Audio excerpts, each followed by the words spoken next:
Hello, everyone, and welcome to the notes for Chapter 13. Because we're running a little bit short on time, because our semester has been truncated due to COVID, this chapter is only going to be covering sections 13.1 through 13.4.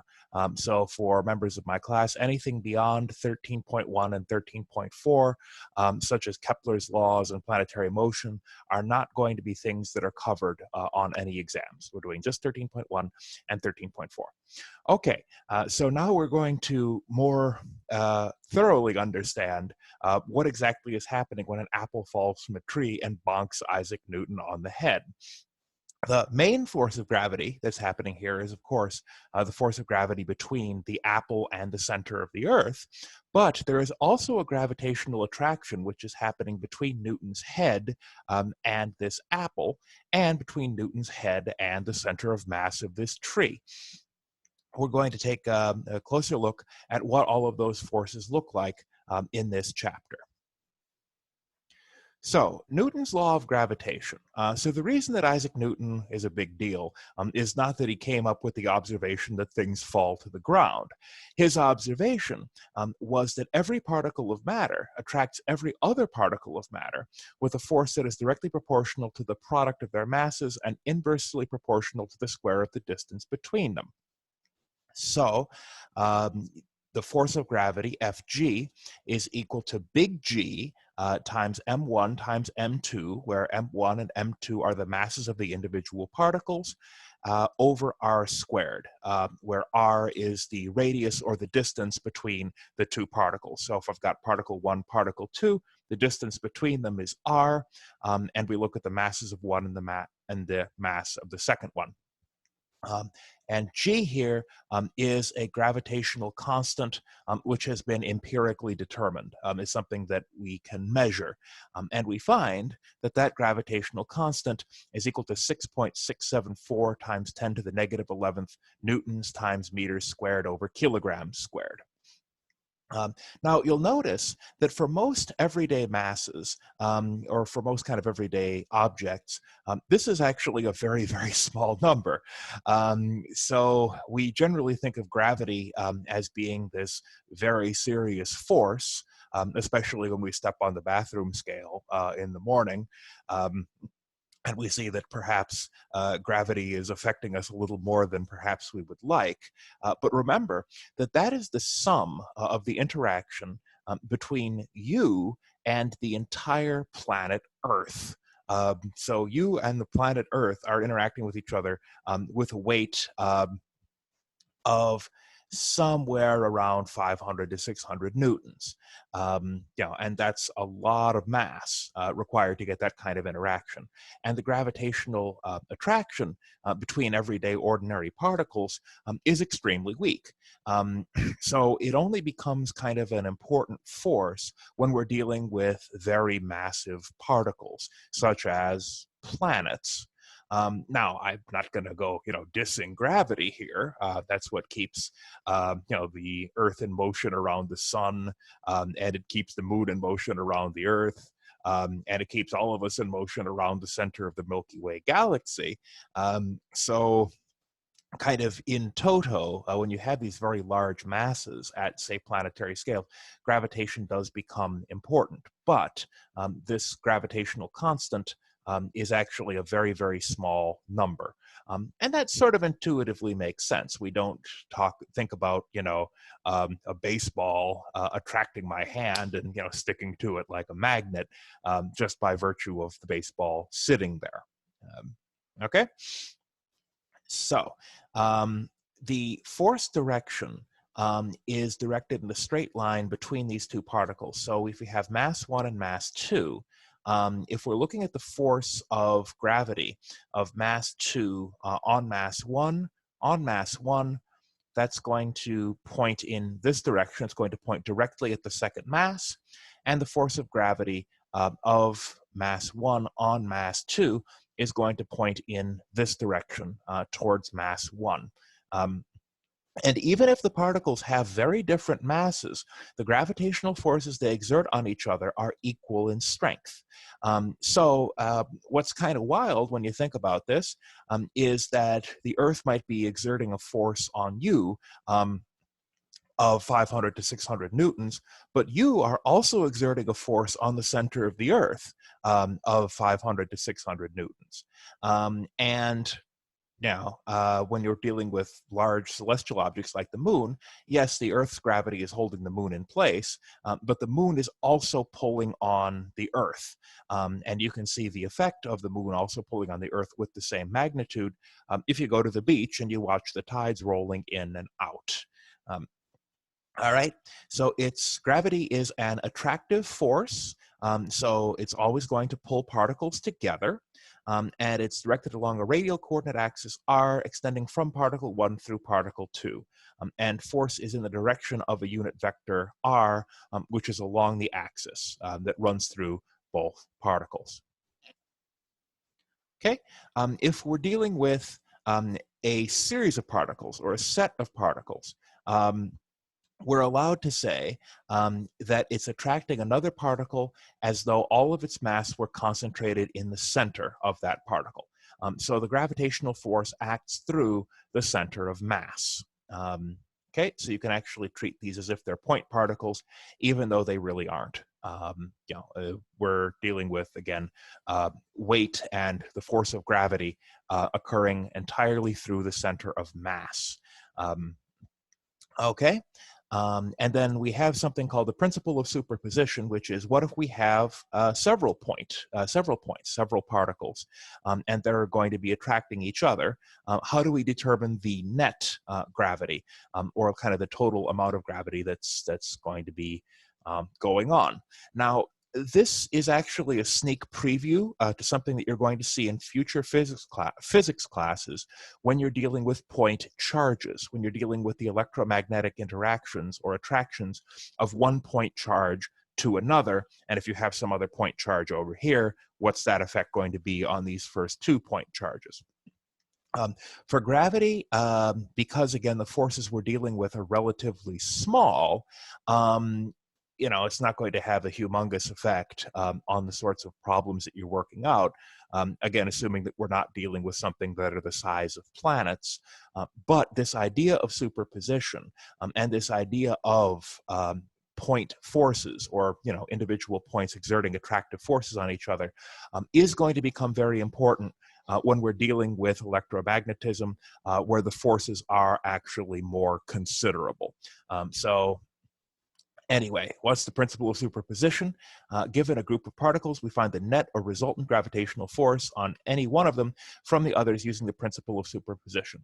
This is a general principle that says the net effect is the sum of the individual effects. So here, that principle means that we first compute the individual gravitational forces that act on our selected particle due to the other particles, and then we find the net force by adding these forces together vectorially. So for n interacting particles, the net force on one is going to be the sum of the force of particle 2 acting on particle 1, of the force of particle 3 acting on particle 1, and of particle 4 acting on particle 1, up until you have, n number of particles. So to kind of draw this out, we've got our particle 1 here, we've got our particle 2 here, we've got our particle 3 here, we've got some particle 4 here. We have, again, possibly infinitely many of these particles. Each of these is going to be an individual vector. So this is F41, for instance, or we have F31 of particle 3 acting on particle 1, and then F21, for instance. And you say, all right, if you sum all of these vectors, what is the net force going to be? It's probably going to look something like, that. That's probably going to be F net. of gravity. Okay, put another way, we can therefore say that F1 net, or the net of the gravitational forces on particle 1, is equal to the sum of the force vectors between particle 1 and all of the other particles that exist in this particular system, or whatever it is that you're evaluating. So the force between particle 1 and all of the other particles in the system, you can sum them individually, and that will give you the resultant vector. The gravitational force on a particle from a real or extended object, however, let's say that we have, a point here, and we have a whole big series of points here, and that makes up a disk or some kind of a ball. We can treat that ball as though all of the mass is concentrated in the center, and then what we're allowed to say is that the force of gravity is equal to G times m sub 1 times m sub 2 over r squared, where r is the distance between the two particles. So let's say that we've got some, basketball here, and we've got a point mass here, and we're asking what's the force of gravity that's going this way, from the particle to the large basketball or something like that. We just have to consider the masses of this particle and of this ball and of the distance between the centers of mass. So that's going to be r. All right. Again, this is going to start looking very familiar when we start doing point charges in other physics classes. All right. So let's put this into practice. The figure below shows an arrangement of 3 particles, particle 1 of mass 6.0 kilograms, and particles 2 and 3 of masses 4 kilograms each. So this is going to be 4 kg. And then over here, this is also 4 kg. And then mass 1, which is the thing that we're trying to solve for, we're trying to solve for the forces on, that's going to be 6 kg over here. All right. So what is it we're going to do? First, we should remember that it's the sum of the individual forces that we're after. So there's going to be a force going in this direction, and there's going to be a force going in this direction, and we're going to sum these two vectors and wind up with something that looks kind of like that. Okay? How do we go about that? Let's look at the interaction between 1 and 2. So we have 2, and that's 4 kilos. We have 1, and that's 6 kilos. The distance between these is a. So we take the gravitational constant times 6 kilograms times 4 kilograms over a squared. That's the distance between them. We find that's 1.6 times 10 to the negative 10th over 0.02 meters squared. And remember that that needs to be in meters, and it's given to you in centimeters. So remember to convert into the appropriate unit. You go ahead and evaluate this, and you find that the force between 1 and 2 is 4 times 10 to the negative 7th newtons J cap. And why J cap? Because it's acting in the y direction. Okay, how about the interaction between, this should be 1 and 3. Again, gravitational constant, masses, and the radius between them is 2a. Okay, so this is 2a. We go ahead and evaluate and notice that it's 2a squared, so the 2 is also squared. So it's 4 times 0.02 squared. And we end up with finding that this vector here in that direction is 1 times 10 to the negative 7th newtons I cap. And notice that there is a 4-fold decrease in the force, and that's caused by the fact that there is a 2-fold increase in the radius. So if you increase the radius by a factor of 2, you will decrease the gravitational force by a factor of 4, or 2 squared. right? So we go ahead and evaluate what our F net's going to be, and we just take these two individual components. It's 1 times 10 to the negative 7th newtons I cap plus 4 times 10 to the negative 7th newtons J cap. And that is the form of our net vector. Okay, so let's talk about weight. The weight on a body is the total gravitational force exerted on it by all other bodies in the universe. At the surface of the Earth, we can neglect all other gravitational forces.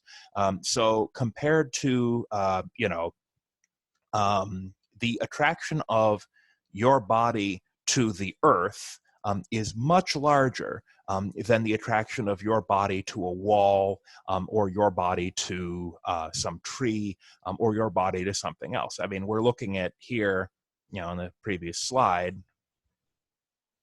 if I can get to the previous slide, we're looking at forces, along the magnitudes of 4 times 10 to the negative 7th newtons.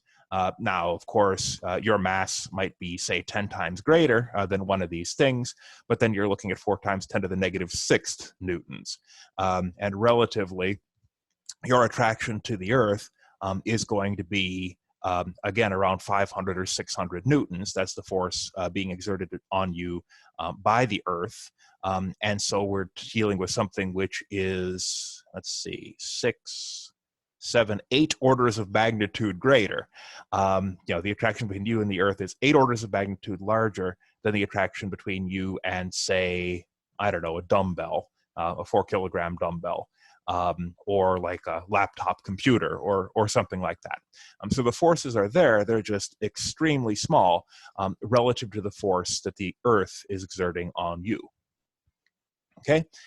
So a body's weight is going to be equal to F sub g, and that's going to equal the gravitational constant times the mass of the Earth times the mass of the object, which could be you, that could be, your friend, that could be, any of the other blocks, balls, beams, any of the other things that we've studied this semester, all over the radius of the Earth squared. And why radius of the Earth? Because we're standing basically on the surface of the Earth, and we're standing some distance from that center of the Earth. Now, you may wonder, well, does this mean that my weight is different if I'm above the Earth, if I'm flying in an airplane? If I add another 5 kilometers of height, above the Earth's surface, does that mean that I'm actually a little bit lighter? And the answer is yes. Your weight is actually dependent on your altitude and how far away you are from the Earth's center. However, for the purposes of, just sanity and I think common sense, we'll just assume that there is some sort of average Earth radius, and that's what we're going to use when we're dealing with finding a weight. So acceleration due to gravity at the Earth's surface. So we're going to say the mean distance from the center of the Earth is going to be Fg times, which is equal to the mass of the object times g, because F equals ma after all, and that's going to equal big G times mass of the Earth times mass of the object over radius of the Earth squared. Okay, so if we divide both sides by the mass of the object, we find that the gravitational acceleration is equal to the gravitational constant times the mass of the Earth over the radius of the Earth squared. Couple of very important notes here. Don't confuse capital G, the gravitational constant, with little g, which is the acceleration due to gravity. So that's one important thing to remember. Second important thing to remember is you'll note here that the acceleration due to gravity is not dependent on the mass of the object. It's only dependent on the mass of the Earth. And if we remember, our friend Galileo's experiments, that's exactly what we would expect. The gravitational acceleration in a vacuum the rate at which objects fall in a vacuum is going to be the same. And it's not dependent on the weight. So a feather and a coin in a vacuum will fall at the exact same rate because they're undergoing the exact same gravitational acceleration. I'll post a link to a video that actually demonstrates this, where a feather and a coin are dropped inside of a vacuum chamber on Earth. So again, acceleration due to gravity is not dependent on the mass of the object. And that means that they should fall at the same rate, which is exactly what we would expect from Galileo's experiments. Okay. And finally, weight decreases with altitude. You've been paying attention to the news recently, you've seen an awful lot of exponential curves. And this is an exponential curve where we're looking at the decay of your weight as you travel further away from the center of the Earth. Again, that's because this is a radius of Earth squared term. So the further away you go from the Earth, the less the force of gravity of the Earth is acting on you, therefore eventually you're actually going to reach some point where Earth's gravity is no longer having much of an effect. All right, and at that point you can be said it's said that you have escaped from the Earth's gravity. Now this function goes asymptotically to zero. So it's never going to be exactly zero, but it's going to be, again, asymptotically going to zero. All right? Okay. So let's take a quick look at gravitational potential energy. The gravitational potential energy of the two-particle system is potential energy equals negative g mass of the Earth times mass of the object over r. All right? And the potential energy approaches zero as r approaches infinity, and that for any finite value of r, the value of ur is negative. So it's kind of weird to think about there being a negative gravitational potential energy, but by convention, this is just how we do it. So we say it's a negative potential energy, and eventually, as r gets really, really big, this entire function goes to zero. So proof for the equation, let's say that we shoot a basketball directly away from Earth along the path in the figure. And we want to find the gravitational potential energy U of the ball at point P along its path at radial distance r from the Earth's center. So what we will do here is find the work done on the ball by the gravitational force as the ball is traveling from point P to a great or infinite distance from Earth. So at an infinite distance, there is no gravitational potential energy because there is no longer any appreciable attraction between that object and the Earth. There's no force of gravity from the acting on the object coming from the Earth.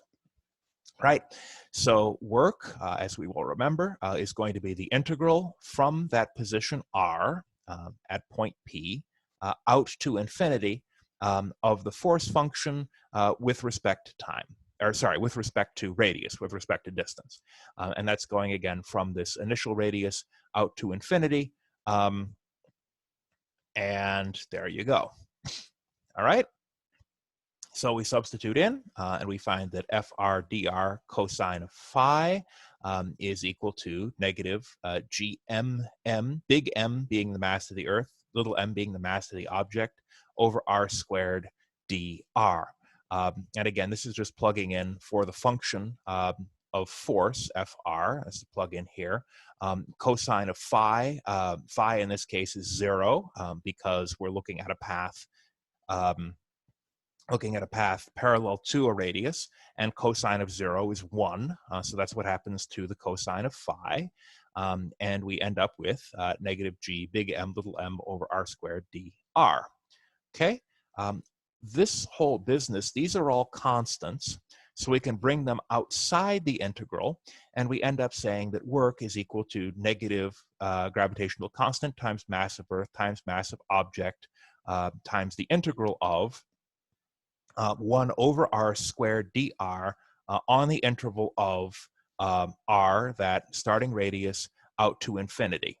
All right, so we go ahead and conduct the integral, and we end up with gmm over r evaluated over the interval of this initial radius out to infinity.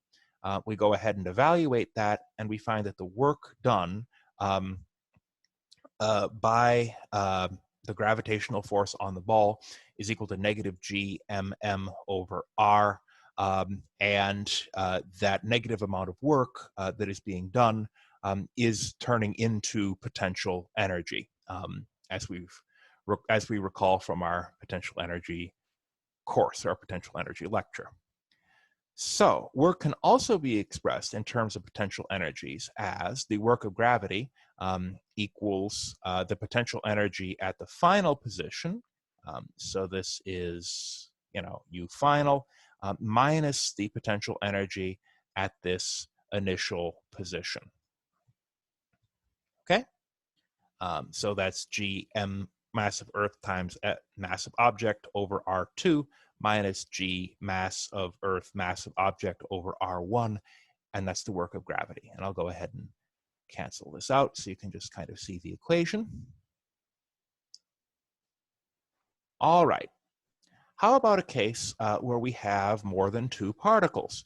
If we have more than 2 particles, you can actually consider each pair of particles in turn, calculate the gravitational potential energy of that pair with the above relation, as if the other particles were not there, and then algebraically sum the results. So what you're saying is that the potential energy of gravity is equal to the sums of the potential energies between, say, particle 1 and particle 2, particle 1 and particle 3, particle 1 and particle 4, and you can sum all of those together. So kind of graphically, there's a potential energy between M1 and M3, and a potential energy between M1 and M2, and a potential energy between M2 and M3. And if we wanted to find the gravitational potential energy of M2, we would sum this potential energy and that potential energy. Remember, potential energy is a scalar quantity, so we don't have to worry about, vectors. We just add the scalars directly. Okay, and then similarly for M1, we'd sum this value and this value and find the gravitational potential energy in M1. Okay, moving right along. Path independence. Remember that gravity is a conservative force. And this is true when you're dealing with planets, or when you're dealing with, 2 objects, or when you're dealing with a tennis ball being attracted by one planet. So that means that it's path independent. And that means that the amount of work done by gravity only depends on where you started and where you ended up. It does not matter if you got there by a straight path or by a curved path. Okay? So that's what you've got to keep in mind. All right? Okay. So let's take another kind of discussion of gravitational potential energy, where we're discussing the interrelation between potential energy and force. So we have previously seen in previous lectures that the force is equal to the negative of the derivative of the potential energy function with respect to distance, with respect to x. So f of x, where x is gravity, is equal to negative dux by dx. So f is equal to the negative of du dr. And you'll remember that the potential energy function of gravity is actually already a negative. All right. So when we take the derivative and we have this factor of r to the negative first, and we take the derivative of that, this -1 would be popping back out in front, right? So we would be expecting it to turn positive. But because f is equal to the negative of this derivative, we have a negative derivative of this, so it's a negative of a negative of a negative, which is a negative of a positive, which ends up being a negative. Let me show you that again. So G, big M, little m, r to the negative first, and all of this is negative. If we take the derivative, what we would see is negative, -1, G, big M, little m, r to the negative second, right? So this actually turns into a plus. But because we have this additional negative out here, the end result is negative when we're looking at the force of gravity. And the minus sign is indicating that the force on mass m points radially inward toward mass big M. So the force on mass little m is pointing directly at mass big M. And big M is like Earth, and little m is like this guy here. And if we're saying that our coordinate axis starts at the center and goes out like this, and we say that's plus y, then a force going this way, the force of gravity, is going to be going at a negative y direction.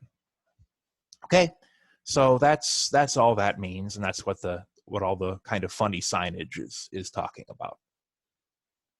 Okay. So, how about escape speed? We've talked about work and change in potential energy. We've also talked about a point where you have so much distance between the Earth and a particle that the potential energy of gravity becomes zero. So that's simply because asymptotically, you go asymptotically to a force of gravity of zero.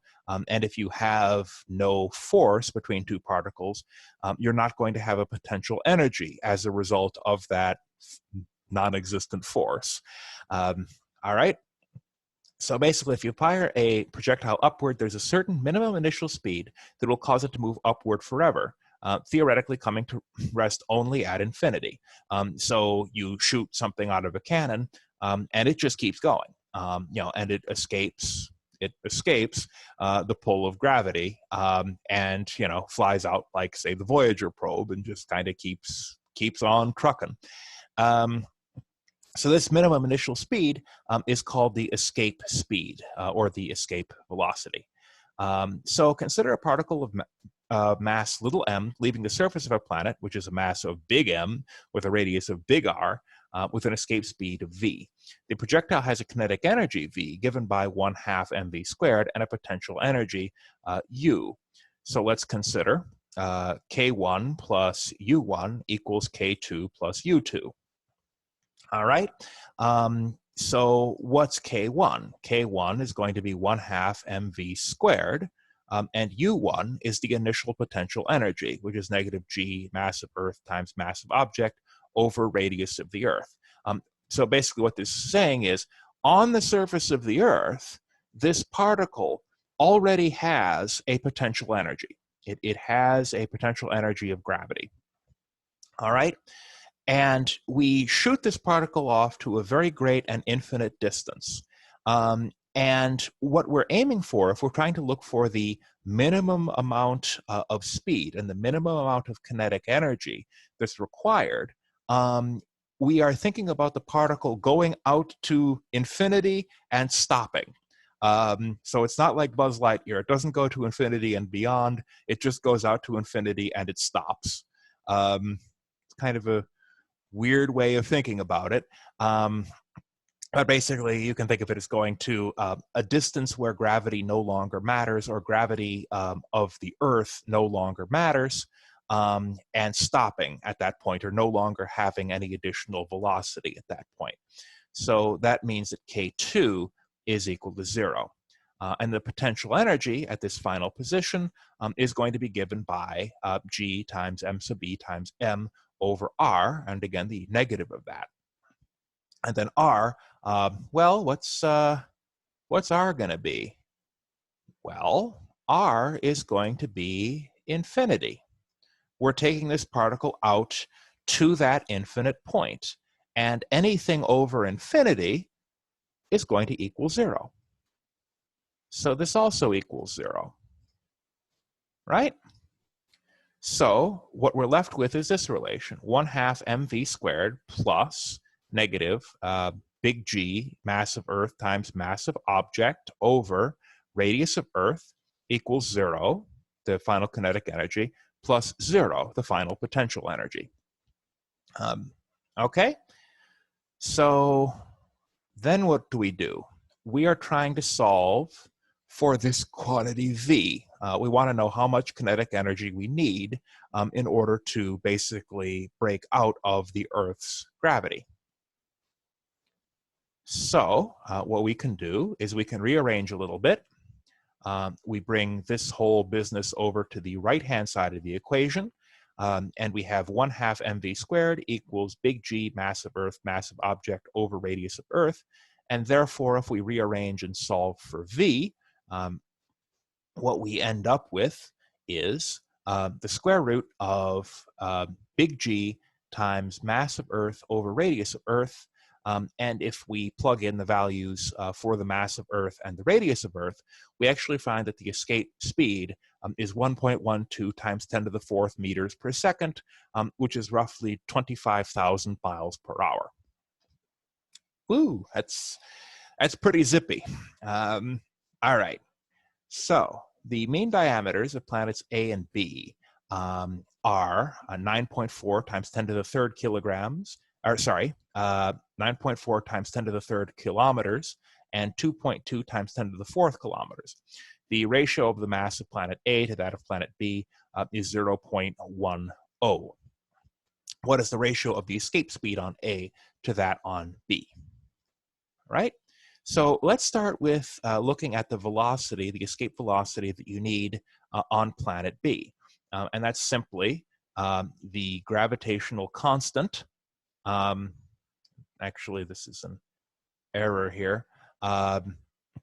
Gravitational constant 6.674 times 10 to the negative 12th times m sub b over the radius of that planet, 2.2 times 10 to the 7th meters. So I took 2.2 times 10 to the 4th kilometers and converted it into meters by multiplying by 1,000. All right. And then you have the velocity of A, and that's going to equal 6.674 times 10 to the negative 12th times 0.10 mass of B. Why 0.10? Because we're told that the ratio of the mass of planet A to that of planet B is 0.10. So we want to keep one variable, and to have that one variable, we make the substitution that MA is equal to 0.1 MB. Okay, and then once again, we have the distance of 9.4 times 10 to the 3rd kilometers converted into meters. All right. So if we go ahead and execute, this may actually be off by an order of magnitude because when I ran these calculations earlier, I think I may have plugged in 10 to the negative 11th by mistake. So feel free to double check me here. We have the velocity of A is equal to this, velocity of B is equal to that.